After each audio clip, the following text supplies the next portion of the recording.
فرزند زہرا یہ حالات برے ہیں۔ کاشانہ بصیرت ایک ایسا مکمل یوٹیوب چینل جس پر محروم بصارت کے لیے بالخصوص اور تمام افراد کے لیے بالعموم سینکڑوں کی تعداد میں اسلامی کتب دستیاب ہیں۔ لہذا گزارش ہے کہ آپ اپنی ذمہ داری نبھاتے ہوئے کاشانہ بصیرت کو سبسکرائب کرنے کے ساتھ ساتھ بیل آئیکن کو پریس کیجئے تاکہ آپ علم کے حصول کے ساتھ ساتھ مذہب اہل بیت کی اشاعت میں بھی اہم کردار ادا کرتے رہیں۔ کاشانہ بصیرت۔ فرزند زہرا یہ حالات برے ہیں۔ بسم اللہ الرحمن الرحیم۔ السلام علیکم۔ یہ کتاب آپ کے لیے کاشانہ بصیرت یوٹیوب چینل کی جانب سے ریکارڈ کی جا رہی ہے۔ نام کتاب حیات القلوب، جلد اول، تالیف علامہ مجلسی علیہ رحمہ۔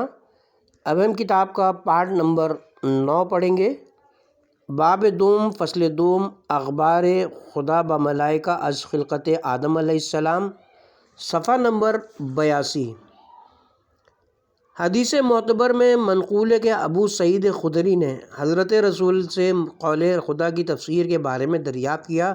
کہ اس نے ابلیس سے فرمایا تھا،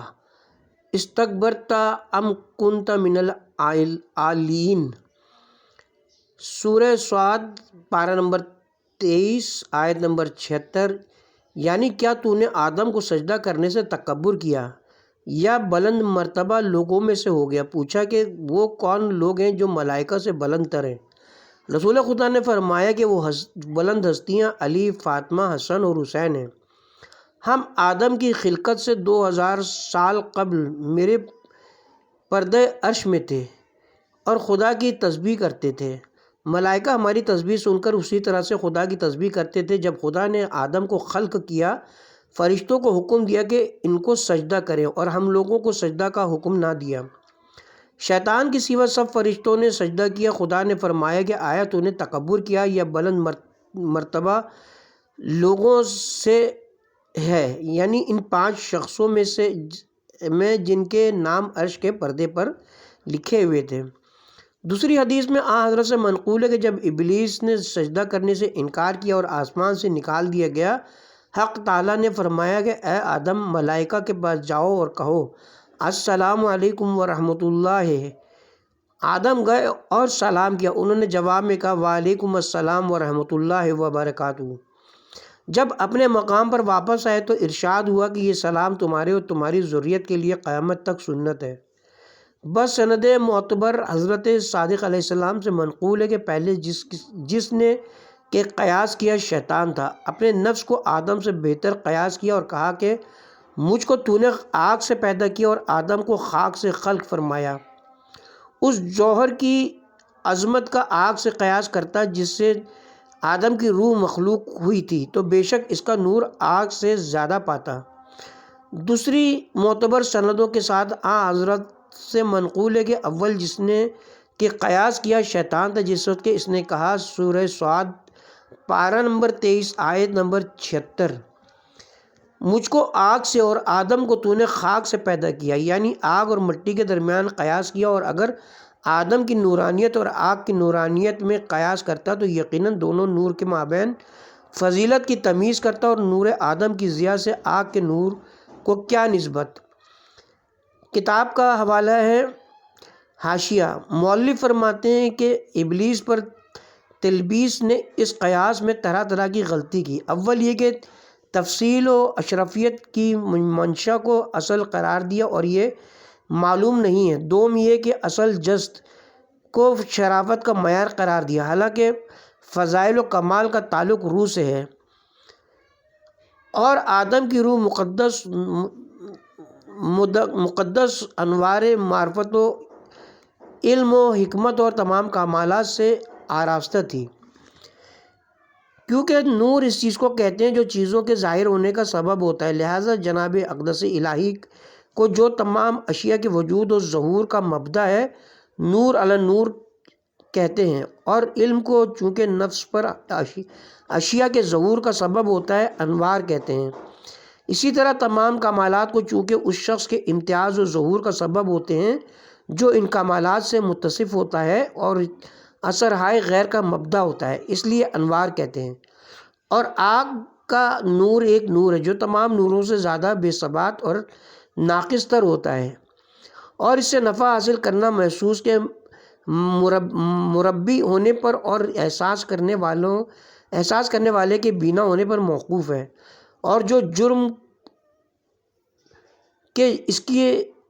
حیثیت پاتا ہے جل جاتا ہے تاکہ نور بخشے، اور بہت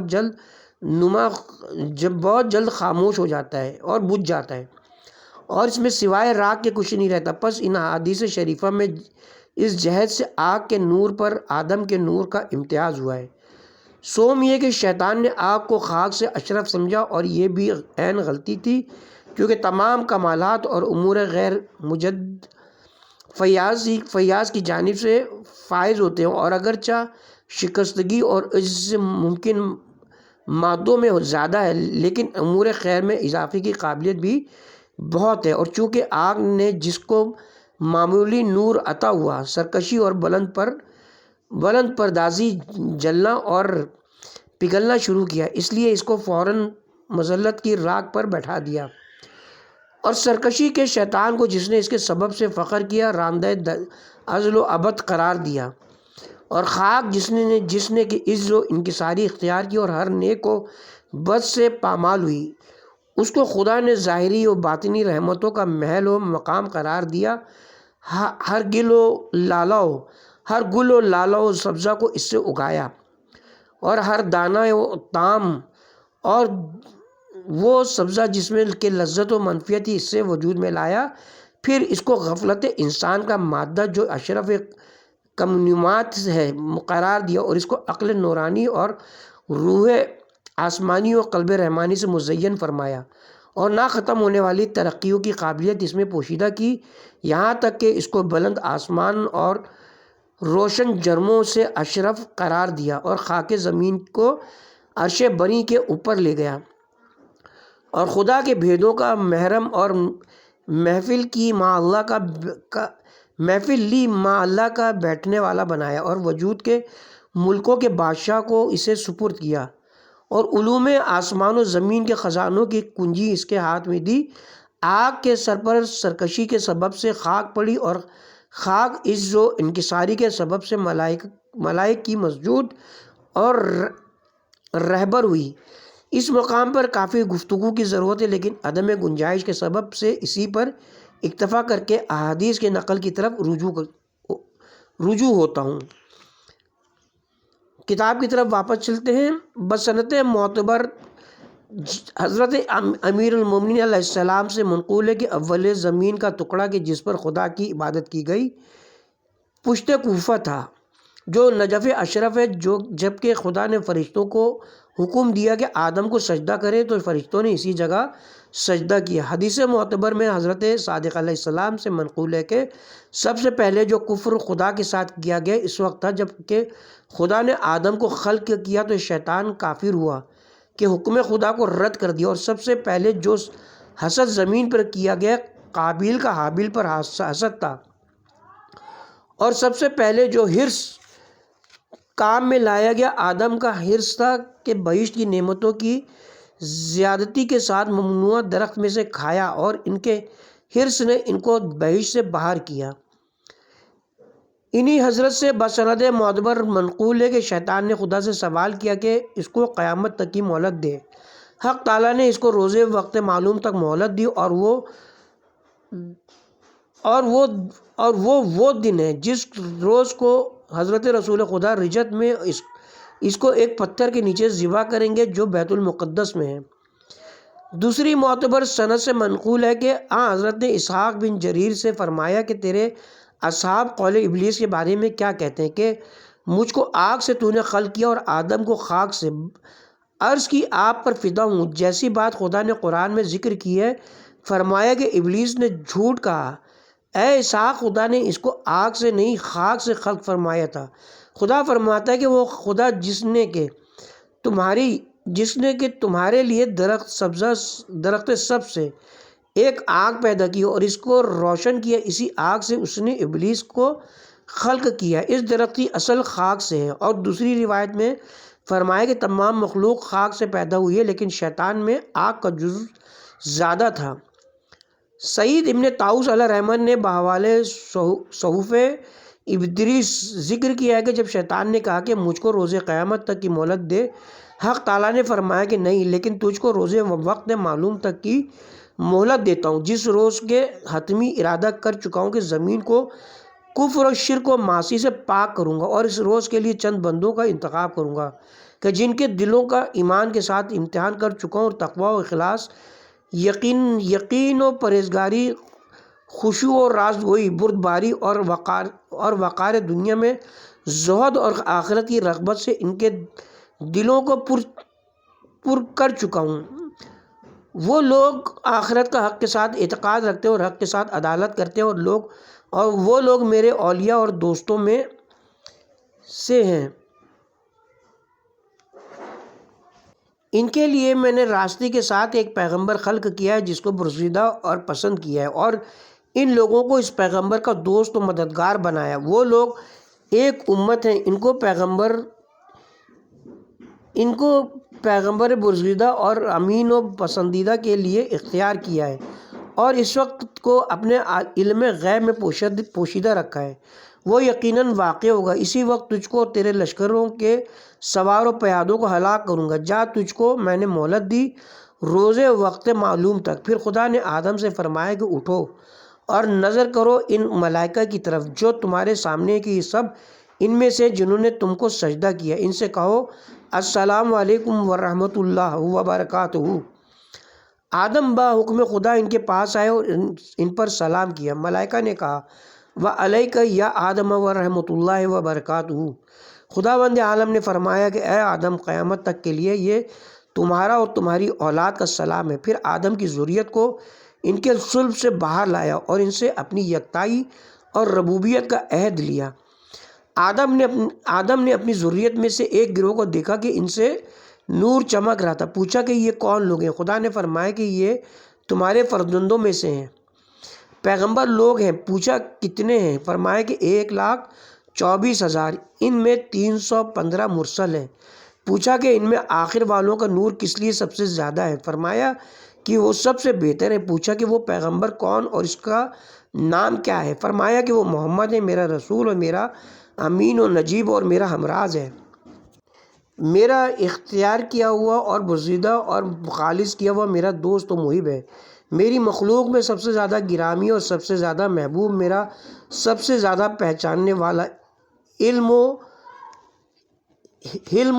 ایمان و یقین، راستی و نیکی، عفت و عبادت، خشوع و پرہیزگاری اور مطابقت و فرما برداری میں سب سے بلند تر ہے۔ اسی کے لیے اپنے حاملان عرش سے اور جو ان سے زیادہ نیچے آسمان و زمین میں، میں نے عہد لیا کہ اس پر ایمان لائیں اور اس کی پیغمبری کا اقرار کریں۔ اے آدم، تم بھی اس پر ایمان لاؤ تاکہ میرے نزدیک تمہاری فضیلت، قرب و منزلت اور نور و وقار زیادہ ہو۔ عرض کی کہ خدا اور اس کے رسول محمد صلی اللہ علیہ وسلم پر ایمان لایا۔ ارشاد ہوا کہ اے آدم، فضیلت و کرامت تمہارے لیے میں نے واجب اور زیادہ کیا۔ اے آدم، تم سب سے پہلے پیغمبر اور مرسل ہو، اور تمہارا فرزند محمد خاتم الانبیاء اور خاتم المرسلین ہے۔ وہی ہے جس کے لیے کہ سب سے پہلے زمین تیار کی گئی، وہی ہے جو سب سے پہلے قیامت میں مابعوث ہوگا، اور وہی ہے جس کو سب سے پہلے میرے فرشتے لباس جنت پہنائیں گے اور سوار کر کے موقف قیامت کی طرف لائیں گے، اور وہی ہے سب سے پہلا شفاعت کرنے والا، اور وہی اول انسان ہے جس کی شفاعت قبول کی جائے گی، وہی پہلا شخص ہے کہ جس کے لیے بہشت کے دروازے کھولے جائیں گے، اور وہی سب سے پہلے بہشت میں داخل ہوگا۔ اے آدم، میں نے اسی کے ساتھ تمہاری کنیت قرار دی ہے، تم ابو محمد ہو۔ آدم نے کہا کہ حمد و ثنا سزاوار ہے اس خدا کے لیے جس نے میری ذریت میں ایسے شخص کو پیدا کیا جسے ان فضائل کے ساتھ فضیلت دی ہے، اور جو مجھ پر بہشت کی طرف جانے میں سبقت کرے گا، اور میں اس پر حسد نہیں کرتا۔ فصل سوم، آدم و حوا کے ترک اولا کا بیان اور ان کا زمین پر آنا۔ امام حسن عسکری علیہ السلام کی تفسیر میں مذکور ہے کہ جب حق تعالیٰ نے ابلیس پر اس کی نافرمانی کے سبب سے لعنت کی اور ملائکہ کو سجدہ آدم سے متعلق اپنی اطاعت کے سبب سے گرامی رکھا تو حکم دیا کہ آدم و حوا کو بہشت میں لے جائیں، اور فرمایا کہ سورہ بقرہ پارہ نمبر 1 آیت نمبر 35، اے آدم تم اور تمہاری زوجہ بہشت میں سکونت اختیار کرو اور وسیع و مرغوب بہشت سے جو کچھ چاہو بغیر محنت و مشقت کے کھاؤ، اور اس درخت کے قریب مت جانا جو علم محمد و آل محمد کا درخت ہے، کیونکہ ان بزرگواروں کو اس درخت علم کے ساتھ اپنی تمام مخلوقات میں سے منتخب و مخصوص کیا ہے، سوائے ان کے کہ کوئی اس درخت سے نہ کھائے گا۔ اور علی، فاطمہ، حسن اور حسین صلوات اللہ علیہم نے اپنے کھانوں کو مسکین و یتیم و اسیر کو بخش دیا، اور خود 3 روزہ رکھنے کے بعد جو کچھ ماں رسول خدا کے تناول فرمائے اسی درخت سے تھا، جس کی جزا میں خدا نے ان کی شان میں سورہ حلقہ نازل فرمایا اور ان کے لیے بہشت سے مائدہ بھیجا۔ انہوں نے جب اس طعام سے تناول کیا پھر ان لوگوں کو کبھی بھوک اور پیاس، تعصب و مشقت کا احساس نہیں ہوا، اور وہ درخت بہشت کے تمام درختوں میں ممتاز تھا، کیونکہ بہشت کے ہر قسم کے درختوں میں ایک ہی قسم کا میوہ اور پھل ہوتا ہے، اور اس درخت میں جو کچھ اس کے جنس سے تھی مثل گندم، انگور، انجیر، اناب اور تمام قسم کے میوے اور کھانے تھے۔ لہٰذا علماء نے اختلاف کیا ہے جب اس درخت کا ذکر کیا ہے، بعضوں نے کہا کہ گندم تھا، بعض نے انگور اور بعض نے اناب بیان کیا ہے، اور حق تعالیٰ نے فرمایا کہ اس درخت کے قریب مت جانا، ایسا نہ ہو کہ درجہ محمد و آل محمد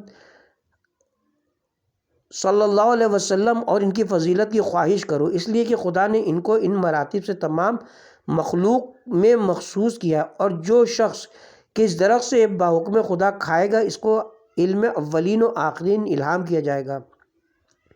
بغیر اس کے کسی سے سیکھے، اور جو شخص کے بغیر اذن خدا اپنی خواہش سے کھائے گا محروم و نا امید ہوگا اور خدا کی نافرمانی کرے گا۔ سورہ بقرہ پارہ نمبر 1 آیت نمبر 35، جب کبھی بغیر حکم خدا نافرمانی سے اور اس درجے کے طلب کرنے کے سبب سے جسے خدا نے تمہارے سوا اور لوگوں کے لیے اختیار کیا ہے اس درخت کا قصد کرو گے تو ستمگاروں میں سے ہو جاؤ گے۔ سورہ بقرہ پارہ نمبر 1 آیت نمبر 36، شیطان نے ان کو اپنے مکر و فریب کے ساتھ بہشت سے نکالنے کی کوشش میں بہکانا شروع کیا اور کہا خدا نے تم دونوں کو اس درخت سے صرف اس لیے منع کیا کہ تم دونوں فرشتے نہ ہو جاؤ، یعنی اگر اس کو کھا لو گے تو غیب کی باتوں کو سمجھ جاؤ گے اور اس پر قادر ہو جاؤ گے، جس پر کہ وہ شخص جسے خدا نے قدرت سے مخصوص کیا ہے قادر ہے۔ پارہ نمبر 8 سورہ اعراف آیت نمبر 20، یا ان میں سے ہو جاؤ گے جو ہمیشہ زندہ رہیں گے اور کبھی نہ مریں گے۔ آیت نمبر 21 سورہ مذکور، اور قسم کھائی کہ بے شک میں تمہارے لیے ناصح اور خیر خواہ ہوں۔ شیطان سانپ کے دہن میں تھا جس نے اس کو بہشت میں داخل کیا تھا، اور حضرت آدم علیہ السلام خیال کرتے تھے کہ سانپ ان سے گفتگو کر رہا ہے، یہ نہیں جانتے تھے کہ سانپ اس کے منہ میں شیطان اس کے منہ میں پوشیدہ ہے، لیکن پھر بھی آدم نے یہ کہہ کر رد کر دیا کہ اے سانپ یہ ابلیس کا فریب ہے، کیوں کر ہمارا پروردگار ہم سے خیانت کرے گا، اور کس طرح تو قسم کھانے میں خدا کی تعظیم کرتا ہے حالانکہ اس کو خیانت سے نسبت دیتا ہے، اور یہ بھی کہتا ہے کہ جو کچھ ہمارے لیے بھلائی تھی خدا نے اختیار نہیں کیا، حالانکہ وہ تمام کریموں سے زیادہ کریم ہے، اور کیوں کر میں اس فعل کے ارتکاب کا قصد کروں جس سے میرے پروردگار نے مجھے منع فرمایا ہے، اور بغیر حکم خدا اس کا مرتکب ہوں۔ غرض آدم کو فریب دینے سے شیطان مایوس ہوا تو دوسری مرتبہ پھر سانپ کے دہن میں بیٹھ کر جنت میں گیا اور حضرت حوا سے مخاطب ہوا، اس طرح پر کہ انہوں نے گمان کیا کہ سانپ ان سے ہم کلام ہے، اور کہا اے حوا جس درخت کو خدا نے تم پر حرام کیا تھا اب حلال کر دیا، چونکہ اس نے یہ سمجھ لیا کہ تم نے اس کی اچھی طرح اطاعت کی اور اس کے حکم کی تعظیم کی، جو ملائکہ اس درخت پر موکل ہیں اور اسلحے لیے ہوئے ہیں، حیوانات کو دفع کرتے ہیں، اگر تم اس درخت کا قصد کرو گی قصد کرو گی تو تم کو نہیں منع کریں گے، لہٰذا سمجھ لینا کہ تم پر حلال ہو گیا، اور یہ سمجھ لو کہ اگر تم آدم سے پہلے کھا لو گی تو ان پر مسلط ہو جاؤ گی اور ان پر حاکم بن جاؤ گی۔ حوا نے کہا کہ میں اس کا تجربہ کرتی ہوں، پھر اس درخت کی طرف رخ کیا۔ ملائکہ نے چاہا کہ ان کو ہٹائیں تو حق تعالیٰ نے ان کو وحی فرمائی کہ حربہ سے اس کو دفع کیا جاتا ہے جو عقل نہیں رکھتا ہو، لیکن جس کو میں نے تمیز و عقل کرنے اور نہ کرنے کی طاقت دی ہے اور اس کو مختار بنایا ہے تو اس کو اس کی عقل پر چھوڑو، جسے میں نے اس پر حجت قرار دی ہے۔ اگر میری اطاعت کرے گا تو میرے ثواب کا مستحق ہوگا، اور اگر میری نافرمانی اور مخالفت کرے گا میرے عذاب اور جزا کا سزاوار ہوگا۔ یہ سن کر ان ملائکہ نے چھوڑ دیا اور معترض نہیں ہوئے، تو حوا نے سمجھا کہ حق تعالیٰ نے ملائکہ کو ان کے منع کرنے سے روک دیا ہے، اس لیے کہ درخت حلال کر چکا ہے، اور صاف سچ کہتا ہے کہ پھر اس درخت کا پھل کھایا اور کوئی تغیر اپنی ذات میں نہ پایا تو آدم سے پوری کیفیت بیان کی۔ اس سبب سے آدم نے فریب کھایا اور اس درخت کا پھل کھا لیا تو اس کا وہ اثر ہوا جس کا ذکر خدا نے قرآن میں فرمایا، یعنی شیطان نے اپنے فریب و وسوسے سے ان کو ڈگمگا دیا اور ان کو اس مقام سے باہر کرا دیا۔ ہم نے کہا کہ اے آدم و حوا اور سانپ و شیطان بہشت سے تم سب نیچے زمین پر اتر جاؤ، بعض تم میں سے بعض کا دشمن ہوگا۔ آدم و حوا اور ان کی اولاد شیطان اور سانپ اور ان کی اولاد کے دشمن ہوں گے، اسی طرح ابلیس وغیرہ آدم و فرزندان آدم کے دشمن ہوں گے، اور تمہارے لیے زمین ناپائیدار زندگی کے لیے محل و مستقر ہے۔ سورہ بقرہ آیت نمبر 36 پارہ نمبر 1۔ اور مرنے کے وقت تک فائدے ہیں۔ تو آدم نے اپنے پروردگار سے چند کلمات سیکھے تاکہ ان کو پڑھا کریں، تو انہوں نے ان کو وظیفہ قرار دیا، جس کے وسیلے سے خدا نے ان کی توبہ قبول کی۔ بے شک وہ توبہ کا قبول کرنے والا ہے اور رحم کرنے والا ہے۔ ہم نے کہا کہ سب بہشت سے نیچے اتر جاؤ۔ امام نے فرمایا کہ پہلے خدا نے حکم دیا کہ چلے جائیں، اور ساتھ ہی فرمایا کہ سب ساتھ جائیں اور کوئی کسی سے قبل و بعد میں نہ جائے۔ سانپ بہشت میں سب حیوانوں سے بہتر تھا، اور شیطان کا نیچے آنا بہشت کے اطراف میں سے تھا، اس لیے کہ اس پر بہشت میں داخل ہونا حرام تھا۔ یعنی اے آدم و ابلیس، اگر میری طرف سے تمہارے پاس اور تمہارے بعد تمہاری اولاد کے پاس ہدایت پہنچے تو جو میری ہدایت کی پیروی کرے گا اس پر اس وقت کوئی خوف نہ ہوگا، جبکہ مخالفت کرنے والے خوفزدہ ہوں گے۔ سورہ بقرہ آیت نمبر 38 پارہ نمبر 1۔ اور وہ نہ اندوناک ہوں گے جس وقت کے روگردانی کرنے والے اندوناک ہوں گے۔ حضرت امام حسن عسکری علیہ السلام نے فرمایا کہ جب حضرت آدم علیہ السلام کی خطا معاف ہو گئی تو انہوں نے اپنے پروردگار سے عذر خواہی کی اور کہا کہ خداوندہ میری توبہ اور عذر خواہی کو قبول فرما اور مجھ کو وہی مرتبہ جو مجھے حاصل تھا عطا کر، اور اپنے قرب سے میرا درجہ بلند قرار دے۔ بے شک گناہ کا نقصان اور اس کی مذمت میرے تمام بدن اور اعضاء میں ظاہر ہو چکی ہے۔ حق تعالیٰ نے فرمایا کہ اے آدم، کیا تجھے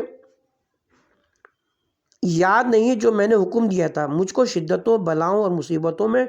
محمد و آل محمد کے وسیلے سے پکارنا۔ آدم نے عرض کی ہاں پالنے والے مجھے یاد نہ تھا۔ خدا نے فرمایا انہی بزرگواروں خصوصاً محمد و علی و فاطمہ و حسن و حسین صلوات اللہ علیہم کے ذریعے سے مجھ سے دعا کرو تاکہ میں تمہاری طلب و خواہش سے زیادہ قبول کروں اور اپنی بخشش میں اس سے اور اضافہ کروں جس قدر تمہارا ارادہ ہو۔ آدم نے کہا اے میرے معبود اور اے میرے پالنے والے، تیرے نزدیک ان کا مرتبہ اس درجہ بلند ہے کہ تیری طرف ان کے ساتھ متوسل ہونے سے تو میری توبہ قبول کرتا ہے اور میرے گناہ بخشتا ہے، حالانکہ میں وہ ہوں کہ ملائکہ نے مجھے سجدہ کیا اور تو نے بہشت کو میرے لیے مباح کیا اور بلند مرتبہ فرشتوں کو میری خدمت میں رہنے کا حکم دیا۔ حق تعالیٰ نے فرمایا کہ اے آدم، میں نے تمہارے سجدے کا ملائکہ کو حکم اس لیے دیا کہ ان کے انوار کے حامل تھے۔ اگر ان انوار مقدسہ کا واسطہ دے کر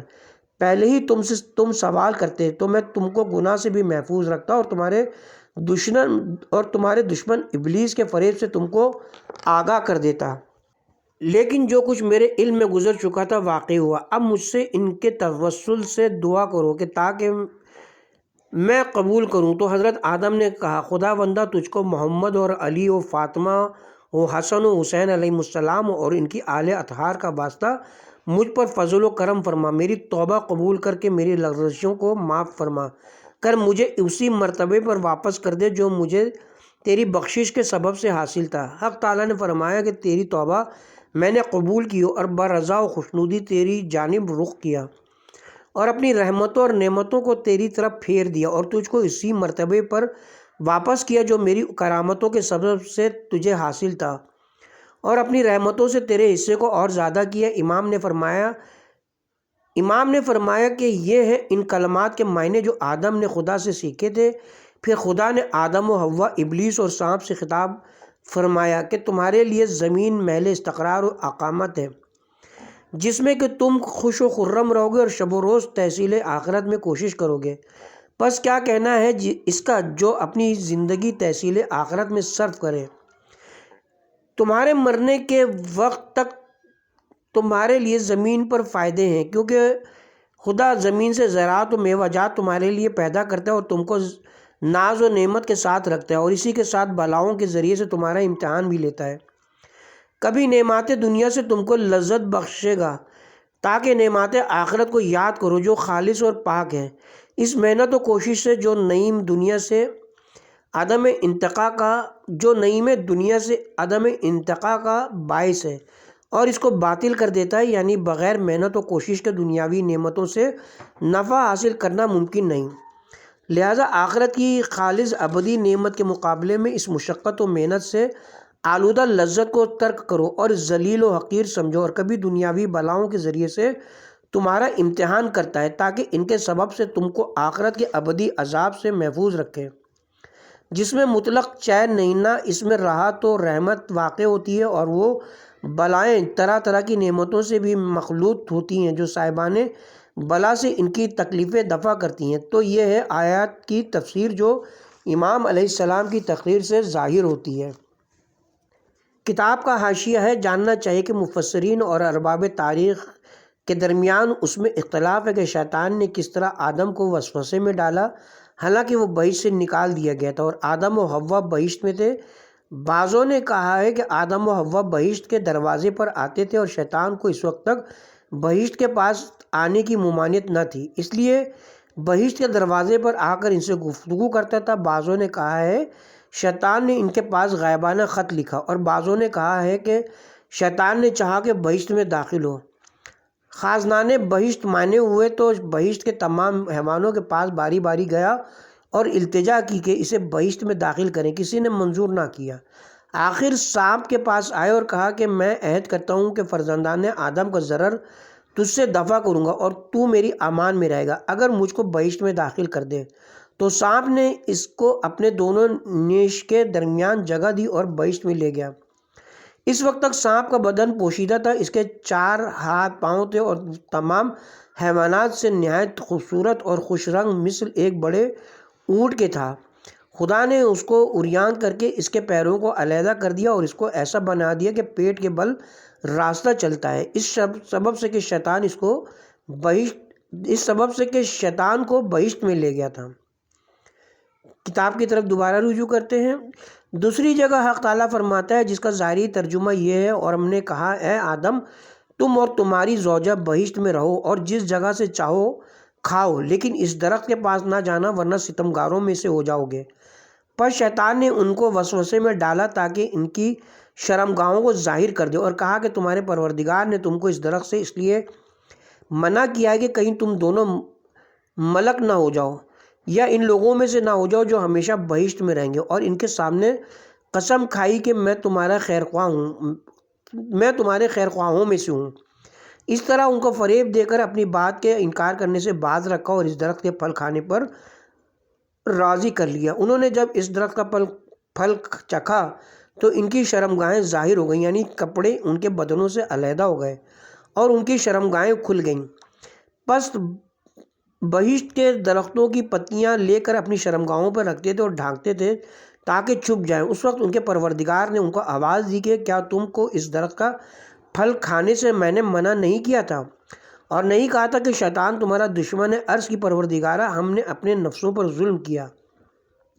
اگر تو نہ بخشے گا اور ہم پر رحم نہ کرے گا تو یقیناً ہم نقصان اٹھانے والوں میں سے ہوں گے۔ حق تعالیٰ نے فرمایا کہ بہشت سے نیچے زمین پر چلے جاؤ، تم میں سے بعض کے بعض دشمن ہوں گے اور تمہارے لیے وہ موت کے وقت تک یا قیامت تک محل قیام ہے اور اس میں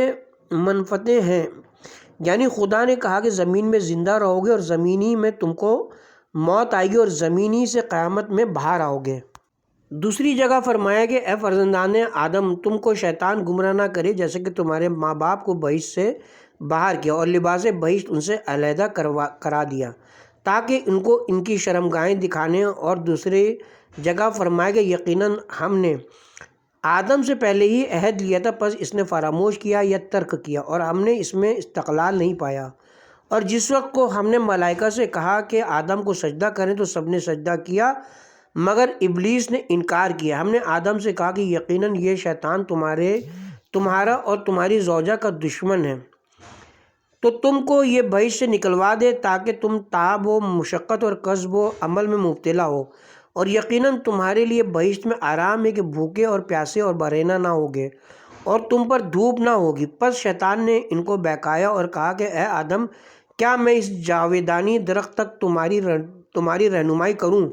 کہ جو شخص اس سے کھاتا ہے کبھی نہ مرتا، اور کیا میں تم کو بتلاؤں کہ وہ ملک اور بادشاہی جو کبھی کھونا اور زائل نہ ہوتی؟ پس اس درخت سے کھایا تو ان کی شرمگاہیں ظاہر ہوئیں،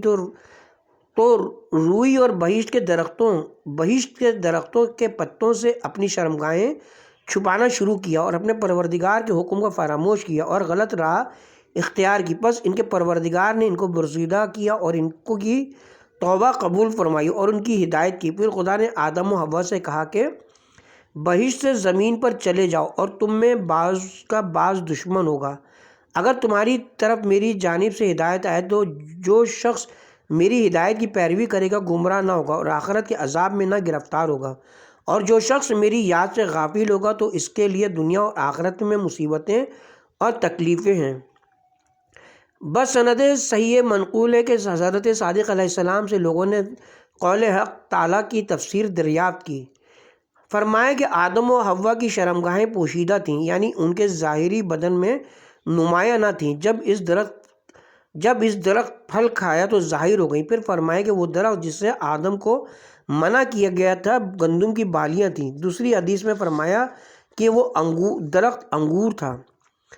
حدیث معتبر میں کہ حضرت امام محمد باقر علیہ السلام سے لوگوں نے تفسیر کی دریافت کی تو فرمایا مطلب یہ کہ اس درخت سے نہ کھاؤ۔ بسند معتبر حضرت امام علی نقی علیہ السلام سے منقول ہے کہ جس درخت کے کھانے سے آدم اور ان کی زوجوں کو منع کیا تھا وہ درخت حسد تھا۔ حق تعالیٰ نے آدم و حوا سے عہد لیا تھا کہ ان چیزوں کی جانب حسد سے نظر نہ کریں جن کو ان پر اور ان تمام خلائق پر فضیلت دی ہے، لیکن حق تعالیٰ نے اس بات میں آدم میں عزم و اہتمام نہیں پایا۔ بسند معتبر منقول ہے کہ حضرت امام محمد باقر علیہ السلام نے قول خدا آیت نمبر 115 سورہ طٰہٰ پارہ نمبر 16 کی تفسیر دریافت کی اور کہا کہ کچھ لوگوں نے بیان کیا کہ حضرت آدم خدا کا حکم ممانعت بھول گئے تھے۔ حضرت نے فرمایا کہ بھول نہیں گئے تھے، اور کیوں کر بھول گئے تھے، حالانکہ شیطان نے وسوسہ کرنے کے وقت کہا تھا کہ خدا نے تم کو اس لیے منع کیا کہ ملک نہ ہو جاؤ اور بہشت میں ہمیشہ نہ رہو۔ پس نسیان اس جگہ ترک کے معنی میں یعنی حکم خدا کو ترک کیا۔ اس بیان کے ساتھ ہی اب ہم یہاں پہ کتاب کے پارٹ نمبر 9 کا اختتام کرتے ہیں۔